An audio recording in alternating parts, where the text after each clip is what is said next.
영광에서 특별한 시간을 여러분들에게 만들었습니다. 전국에서 한 40분 가까이가 영광으로 오셨어요. 저 경남 마산부터 시작해서 경북 상주, 인천, 김포, 한국 각지에서 왔습니다. 그래서 대단히 감사의 말씀을 대신 드리고요.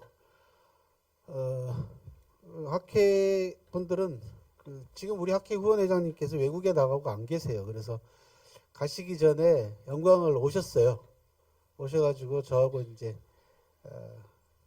말씀을 나누면서 꼭 그 인사 말씀 전해 달라고 부탁을 하셔서 영광에서 사진 한 컷 찍고 가셨습니다. 그래서 내년 1월 달 내년에는 또 음력설이 또 끼어 있어서 그 전주에 합니다. 달마토. 제가 미리 말씀을 드립니다. 인사 말씀을 드렸고요. 오늘 제 강의 주제는 랜드마크입니다. 랜드마크는 한 지역, 한 나라 이런 곳에 상징적인 역할을 하기 때문에 지금 굉장히 신경을 많이 쓰고 있습니다.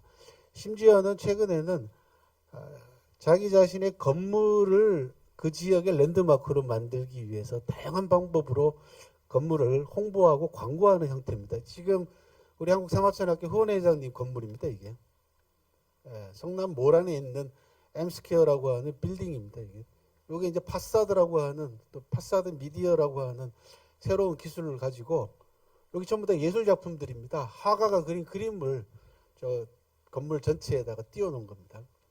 이것도 보니까 정말 놀라운 게 뭐냐 그러면 핸드폰에 이 어플리케이션이 있어요. 그래가지고 핸드폰에 사진을 저장을 해놨다가 저녁 시간 되면은 와이파이가 되는 곳에서는 무조건 이 사진을 딱 눌러놓으면 여기 뜨는 겁니다. 그리고 오늘 저희들이 강의하는 이것을 동영상으로 찍어가지고 바로 중계를 할 수가 있습니다. 성남으로. 그렇게 되면은 이게 건물 값어치가 완전히 달라진다네요. 그래서 요 파사드 미디어라는 게 요즘 우리 또 후원회장님께서 이런 쪽으로 관심이 많으세요. 이 사자 그림이거든요. 그죠? 작가 그림입니다, 이게. 그래서 작가의 작품도 널리 알리고 건물의 가치도 극대화시키는 이런 방식으로 지금 가고 있고, 그렇게 되다 보면은 이 건물이 그 지역의 랜드마크가 되는 거죠. 그죠? 그래서 원래는 좀 이따가 말씀을 드리겠습니다만은 랜드마크라고 하는 것이 기념비적인 역할을 하는 그런 아주 거창한 의미를 가지고 있었는데, 지금 이렇게 소소하게 자기 집도 랜드마크로 만들 수 있는 그런 시대가 됐다. 그런 말씀을 먼저 드리고요. 중국을 저는 오랫동안 다녔기 때문에 중국의 랜드마크를 여러분들한테 말씀을 드리는 거 가장 잘할 수 있는 게 이제 그거라서 랜드마크 이야기를 하도록 그렇게 인연이 됐습니다. 랜드마크는 어느 한 지점을 식별하는 데 도움을 주는 건축물 등을 말한다. 중요한 단계를 나타내는 이정비 또는 이정표라고도 한다. 역사적인 의의를 지닌 건축물이나 유지도 랜드마크가 될 수가 있고요. 어원은 원래 탐험가나 여행가가 다른 지역으로 여행을 떠나면서 돌아올 때를 대비해서 표시해 두는 겁니다. 내가 여기서 출발했지 라고. 잘못하면 길을 잃어버리니까 이제 그것 자체가 어원이고요. 그래서 중국 사람들은 계표, 경계를 나타내는 표시라든지 그다음에 육표 또는 지표 이렇게 얘기를 합니다. 그리고 잘 아시는 9.11 테러 이후에는 큰 사건이 있었던 장소도 랜드마크로 이제 떠오르고 있습니다. 이게 지금 여러분들 잘 아시는 그라운드 제로죠, 그죠? 9.11 테러가 있었던 그 장소를 얘기를 합니다. 그래서 지금은 뉴욕의 랜드마크 하면은 그라운드 제로를 대부분 꼽는 사람들이 상당히 많습니다. 한 나라를 대표하는 랜드마크가 과연 무엇일까 이런 것들 하나. 그 다음에 한 도시를 대표하는 랜드마크를 꼽으라면은 서울 같으면은 어디를 꼽을까? 영광 같으면은 랜드마크를 뭘로 할까? 앞으로 만약에 영광을 대외적으로 널리 홍보하고 알린다면은 어떤 형상을 랜드마크로 하는 것이 좋을까? 이런 거에 대한 도움을 좀 드리고자 준비를 한 겁니다. 랜드마크를 준비를 하면서 이제 나름대로 랜드마크의 의의에 대해서 제가 정리를 해봤습니다. 첫 번째, 랜드마크가 의미를 가지려면 역사성을 떼야 된다라고 하는 거 하나. 두 번째는 국민과 국가의 자존심이나 자부심을 고취할 수 있는 그런 건축물이나 상징물이 되어야 된다. 세 번째, 문화공간으로서의 역할을 하지 않으면은 결국은 랜드마크는 버려진 장소가 될 가능성도 배제할 수가 없습니다. 네 번째, 나아가서 관광 등 활발한 교류 공간이 또 같이 형성이 돼주면은 국제적으로도 외국에도 영향을 줄 수가 있고 또 관심을 받을 수가 있겠다. 그런데 지자체들이 늘 이제 문제가 발생하는 게 뭐냐 그러면 지자체 로고를 만든다든지 뭐 상징물을 만들 때 예산 낭비 얘기가 지금도 끊임없이 나오거든요. 뭐 얼마 전에 보니까 세종시의 조형물 하나는 무슨 뭐 무당처럼 귀신처럼 만들어 놨다고 해가지고 또 철거 한 해 만에 이런 이야기들이 나오지 않습니까? 그래서 다수의 공감대를 얻어야 되죠, 그렇죠? 그렇지 않고서는 누가 그걸 인정을 하겠습니까, 조형물을? 그래서 조성 전과 후의 반응에 대한 결과를 충분히 예상해서 여러 의견을 모아가지고 결정을 해야 되는 그런 사실 상당히 고급스러운 결정 과정이 뒤따라줘야 되는 것이 랜드마크죠. 이게 한 지역을 대표하는 또 한 지역을 상징하는 상징물이 되다 보니까 섣불리 만들 수는 없는 겁니다. 그래서 이런 부분들을 고려해서 랜드마크를 만들거나 또는 지정을 하게 되면은 많은 사람들에게 공감도 얻을 수 있고 또 나아가서는 그것이 문화로서의 의미를 동시에 가질 수가 있겠다라는 그런 생각을 했습니다. 뭐 파리 에펠탑은 잘 아시죠, 그죠? 컬러세움이고 이건 인도의 타즈마을입니다. 다 한 나라를 대표하는 랜드마크의 역할을 할 수 있는 충분히 가치와 역사성과 문화적인 의의를 동시에 갖추고 있는 그런 곳들이 되겠죠. 중국을 상징하는 랜드마크가 뭐냐라고 얘기하면은 뭐 아직까지 그 부분에 대해서 얘기한 사람이 없습니다. 사실 오늘 이 자리에 중국 주요 성시들의 랜드마크 이야기는 잘은 모르겠습니다만 국내에서는 뭐 제가 처음 얘기를 하는 것 같고요.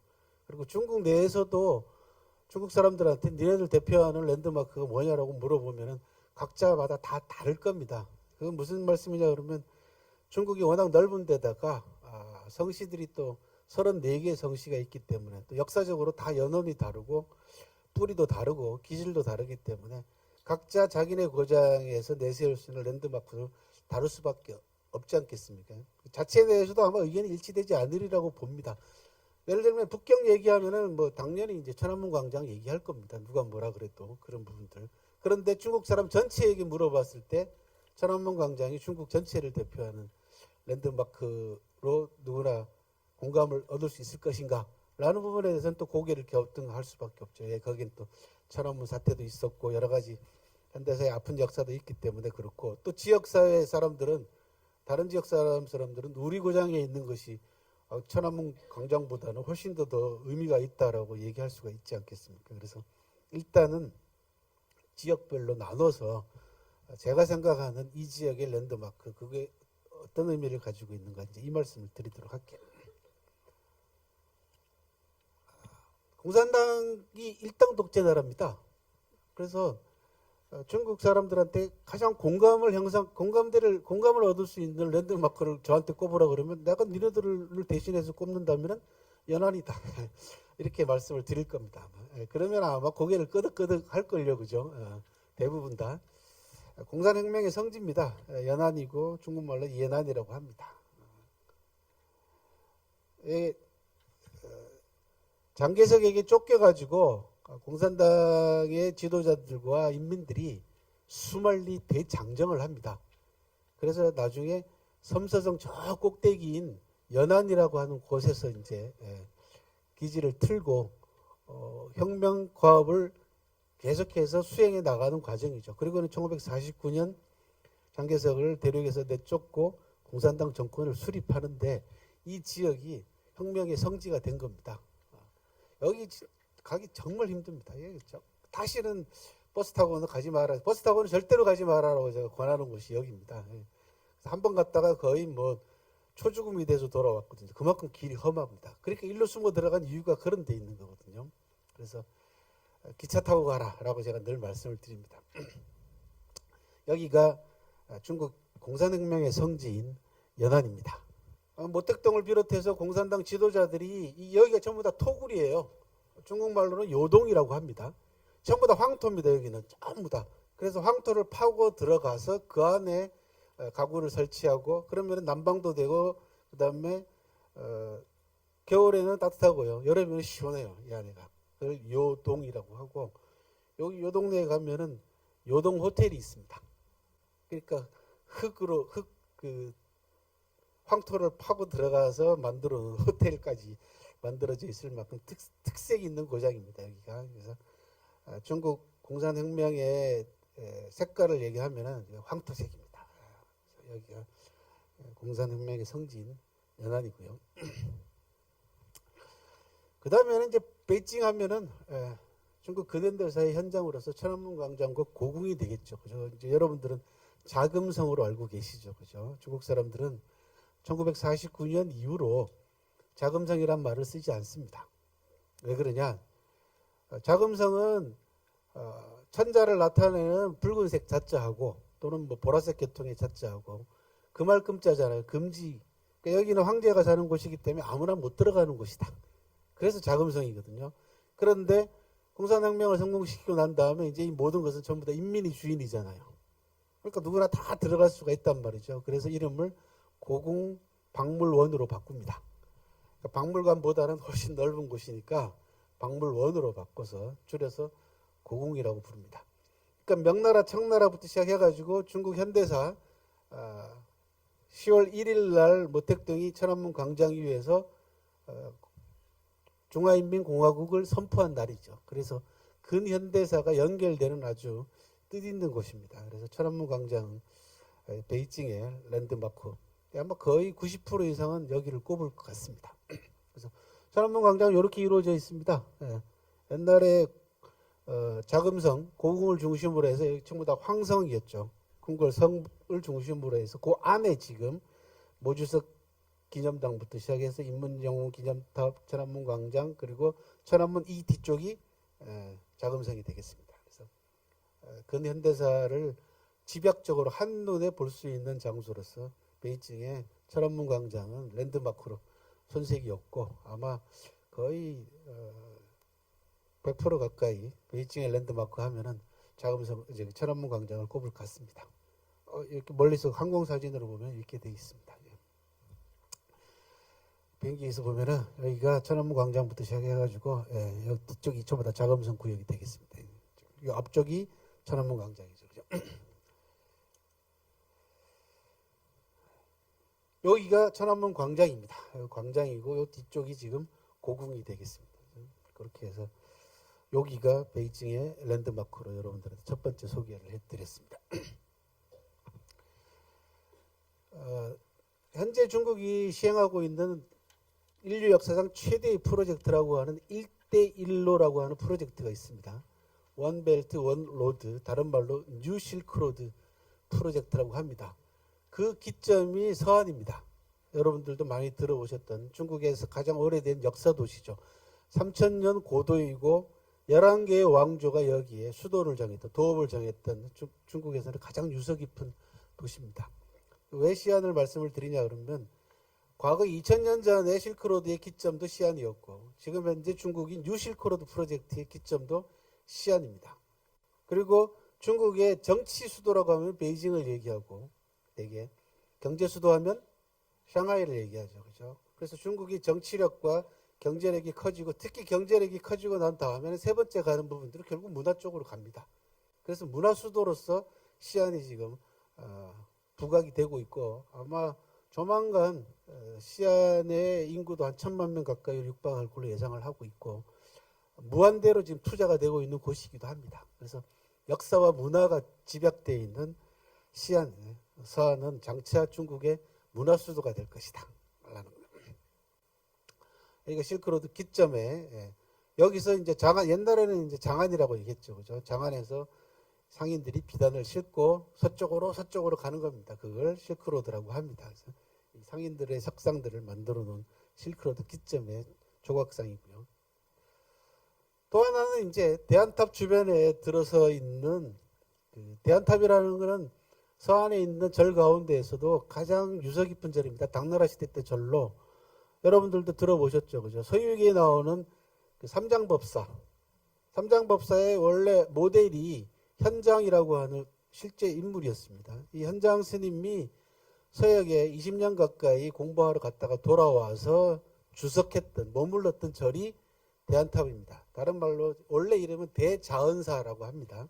근데 거기 탑이 크게 서 있기 때문에 대안탑이라고 부르는데, 요 주변을 10여 년 전부터 시안시 당국과 중국이 집중적으로 개발을 했습니다. 그래서 그 앞쪽으로 거리를 하나 만들었어요. 이게 이제 당인가라고 하는, 쉽게 얘기하면 차이나타운 같은 건데요. 요 당인가를 만들어 놓고 별명을 뭐라고 붙였냐 그러면 불야성이라고 붙였습니다. 그래서 여기 1km가 넘는 거리에 요렇게 밤에 되면 이렇게 화려하게 24시간 개방하는 불야성이 현재 조성이 돼 있어서 시안의 새로운 랜드마크로 지금 현재 각광을 받고 있는 곳이 불야성이고 당인가가 되겠습니다. 그 다음으로는 이제 역사 가운데에서도 찬란한 역사가 있고 자부심을 가질 수 있는 역사가 있고 영광스러운 역사가 있지만은 우리나라나 중국 같은 경우는 외세의 침탈을 많이 당했지 않습니까? 그래서 저는 뭐 오래전부터 역사 공부를 하면서 뭐라고 얘기를 했냐 그러면 독립기념관보다 먼저 만들어야 될 박물관이나 기념관이 있다면 민족순환사 기념관 같은 게 먼저 들어서야 된다 라는 그런 말씀을 자주 드린 바가 있거든요. 근데 중국의 근현대사 가운데서 가장 순환을 받았던 역사는 남경 대침탈입니다. 약 60일 동안 30만 명을 학살한 일제가 역사의 현장이 바로 남경입니다. 그래서 중국 사람들이 그 남경에다가 남경 대도살기념관을 지어놨습니다. 중국에 가실 기회가 있으시면은 남경에 가시면은 여기는 꼭 보고 오시라고 제가 신신당부를 드리고 있고요. 제 유튜브 속에 남경 대도살 기념관에 관한 전문 소개되는 유튜브가 있으니까 한번 찾아보시길 바랍니다. 긴 설명은 유튜브로 대신하도록 하겠습니다. 우리는 이제 남경 대학살 기념관이라고 부릅니다. 근데 실제 이름은 남경 대도살 기념관입니다. 이게 원명입니다. 그래서 뭐 끔찍하죠. 가서 보시면은 정말 어떻게 저렇게 인간이 저럴 수 있을까라고 치를 떨게 됩니다. 저절로. 60일 동안 30만 명을 죽이면 제가 계산을 해보니까 여기 남경 대도살 기념관에 가면 물방울이 떨어지는 조형물이 있습니다. 딱딱 떨어져 이게 10초 만에 하나씩 떨어지는데 10초마다 한 사람씩 죽였다는 뜻입니다. 얼마나 그죠? 끔찍한 만행을 저질렀습니까? 그래서 이 만행이고 여기 보시면 알겠지만은 두 명의 소자가 우리로 얘기하면 뭐 소위 뭐 중위 정도 되는 장교 둘이가 아침에 일어나가지고 날 저물 때까지 누가 많이 죽이나 내기한 장면입니다. 이게 그렇게 해가지고 105명씩을 죽였어요. 하루 종일 승부가 안 나가지고 연장전을 벌여가지고 지금 106대 105라고 되어 있는 겁니다. 이런 만행을 저질러 놓고도 여전히 일본이 반성은커녕 그저 부인합니다. 부정합니다. 남경 대도살 기념관은 남경의 랜드마크로서 단연코 첫 손가락에 꼽히는 랜드마크가 되겠고요. 이제 남경 대도살 산안자 국가 공제라는 게 있습니다. 국가 제사입니다. 그래서 국가 제사를 지냈고요. 지난 몇 년 전에 70주년 국가 제사를 지낸 적이 있습니다. 몇 년 전에. 지금 또 하나 이제 각광을 받고 있는 곳이 뭐 저하고 밀접한 관계를 가지고 있는 사마천 고향입니다. 여기는 제가 뭐 98년부터 지금까지 수십 차례 다녀왔기 때문에 어떻게 변하는가를 너무 잘 봤지 않습니까? 그래서 이번에 준비를 하다 보니까 이제는 사마천 고향 한성의 사마천 광장이 한성시의 랜드마크가 되겠다라고 하는 그런 생각이 들어서 소개를 해드립니다. 그리고 잠깐 광고 말씀을 드리면 내년 3월 28일부터 5박 6일 동안 사마천 고향마을과 제사 비롯해서 좀 전에 소개해드린 서안 이쪽으로 중국 탐방이 있으니까 참석하실 분들은 참석하시면 되겠습니다. 여기 사마천 사당하고 무덤입니다. 고속도로에서 본 가운데는 사마천 사단관 무덤이고 왼쪽은 사마천 무덤이고요. 오른쪽은 사마천 제사때 뒤에 쳐놓은 그 병풍인데 거기에 사마천 모습이죠. 송나라 시대 때 빚어놓은 소상, 속거상을 저렇게 남아 있습니다. 그걸 사진으로 찍어서 지금 보여드리는 거고, 아무것도 없던 밭에서 2009년까지 아무것도 없었습니다. 여기 전부 다 밭이었어요. 그러다가 2010년부터 사마천 제사가 국가제사로 바뀌면서 한 해, 두 해 바뀌더니 2016년도에 제사 때 이렇게 바뀌었고, 지금은 더 많은 조형물들이 생겼고, 총 규모는 25제곱킬로미터. 그러면은 잘 감이 안 잡히시죠, 그죠? 750만 평입니다. 공원 하나의 규모가, 광장 하나의 규모가. 그러니까 정방형으로 정사각형으로 얘기하면 가로 5km, 세로 5km예요.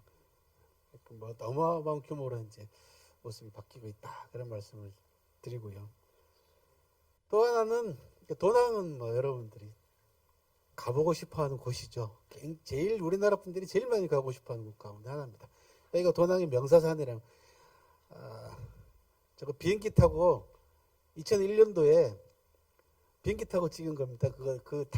프로펠러 비행기 타고 거의 목숨 내놓고 찍은 사진인데 여기가 도낭입니다. 이게 동서문화의 교류의 메카로서 도낭은 뭐 지금 엄청난 국가적인 관심사를 받고 있고, 국제 예술, 문화 이런 교류가 활발하게 이루어지고 있는 곳입니다. 그래서 도낭은 제가 늘 유학 상담할 때마다 무슨 말씀을 드리냐 그러면은, 자녀가 어디에 관심이 있느냐, 그 관심에 따라서 중국은 보내는 장소가 다르다.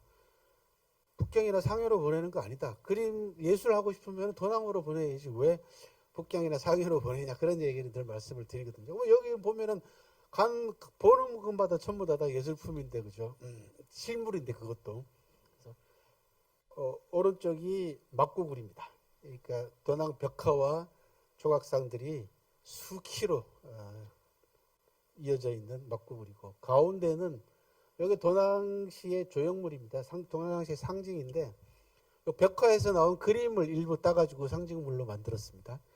저 벽화를 보시면 한 여인이 등 뒤로 비파를 등 뒤로 돌려가지고 연주하는 장면입니다. 이렇게 반탄 비파라고 합니다. 등 뒤로 돌려서 비파를 연주한다라는 얘기죠. 저 반탄 비파가 장안에 들어와가지고 난리가 났어요. 그러니까 장안에 있는 이 기적 자재들이 생전에 본 적이 없는 연주거든요. 오늘날로 얘기하면은 락 가수들이 기타줄 막 이빨로 막 물어뜯고 그러는 거예요. 그죠? 그 춤도 굉장히 빨리 추거든요. 그 호선무라고 하는 춤이 장안에 들어와가지고 나이트클럽에 밤새도록 기적 자재들이 줄을 섰다라고 하는 그런 기록이 남아 있을 정도입니다. 그래서 그 벽화에 나온 그림을 이렇게 한 시내 한 가운데 광장에 로타리에다가 상징물로 세워놓은 겁니다. 도낭의 벽화와 조각상들입니다. 혹시 실크로드 가시면은 도낭에서 꼭 보셔야 될 게 뭐냐 그러면은 장경동이라고 하는 굴이 하나 있었습니다. 장경동이라고 하는 그 동굴은 왜 이름이 장경동이냐 그러면 감추어둘 장자에다가 경전할 때 경자예요. 그 안에 기록들이 문서들이 어마어마하게 나옵니다. 그거를 도사 하나가 거기다 자기가 숨겨놨다가 나중에 서양 사람들이나 일본 사람들한테 팔아먹어요. 그래서 이 귀중한 유물들이 기록들이 전부 다 팔려나갑니다. 싼값에 약탈당한 거죠. 그 기록 가운데 하나 들어있는 게 왕호청축국전입니다. 그래서 유명해진 겁니다. 그래서 중국 사람들은 도난이 순환당한 그죠? 그런 장소라고 봅니다. 그래서 기념으로 저렇게 써놨어요. 여기 보시면 도낭은 우리나라 학술계의 그죠? 상처 입은 역사를 담고 있는 장소다, 이렇게 돼 있어요. 도낭이 실크로드의 동서교류의 메카로서 랜드마크 역할을 한다면은 막고굴이라고 하는 도낭의 상징물인 막고굴 안에 랜드마크는 장경동이 되겠죠, 그죠? 이런 또 세세한 또 그 안배가 필요하다, 그런 이야기입니다. 이게 명사산입니다. 좀 전에 말씀드린 바와 같이 제가 간단하게 중국 주요 성시들의 랜드마크를 말씀드리는 이유는 우리 양양재 위원장님 오실 때까지 땜빵으로 시간 때우기로 한 2, 30분 말씀을 드린다고 했기 때문에 이 정도로 하고요. 가서 보시면 이제 현대의 도시들, 여기 상하이거든요. 상해에는 동방명주탑이라고 하는 랜드마크가 있고, 요거는 광저우입니다. 광동성의 성도인 광저우, 광주입니다. 그래서 제가 이제 광주시에다가 늘상 그런 얘기, 얼마 전에 무등일보에 몇 년 전에 글도 썼는데, 중국하고 자매 결혼하잖아요. 중국 도시들하고 우리나라 지자체들하고. 그 광주가 어디하고 자매 결혼을 맺었나 봤더니 광저우하고 맺었어요. 예, 근데 이게 격이 안 맞아요. 일단 우리 발음이 똑같아서 했다 그러더라고요. 예, 예. 한글로 광주거든요. 근데 여기는 넓을 광자고 우리 광주는 빛광자잖아요. 그죠? 그리고 여기는 인구가 2천만 정도 됩니다. 저쪽은 200만 좀 넘죠. 그죠? 우리는. 그리고 여기가 훨씬 잘 살아요. 해줄 게 없어. 빛광자 광주가. 조금만 공부하면은 나옵니다. 왜? 하남성에 광주시가 있어요. 빛광자 광주시가. 인구 300만 좀 넘습니다. 그리고 거기는 원하는 게 많아. 필요로 하는 게 많습니다. 시골이기 때문에. 중국 300만은 중국 시골입니다. 그러니까 기술이라든지 뭐 친환경 농수산물 이런 부분들을 수출할 수 있는 충분한 시장성을 가지고 있는 빛광자 광주가 있습니다. 실제로 오래된 한 3,000년 정도 역사를 가지고 있는 아주 유서 깊은 도시가 있기 때문에 자매 결혼을 할 때도 그런 것들을 잘 따져서 자매 결혼을 하면은 서로 그죠 상호 호혜가 이루어지지 않는.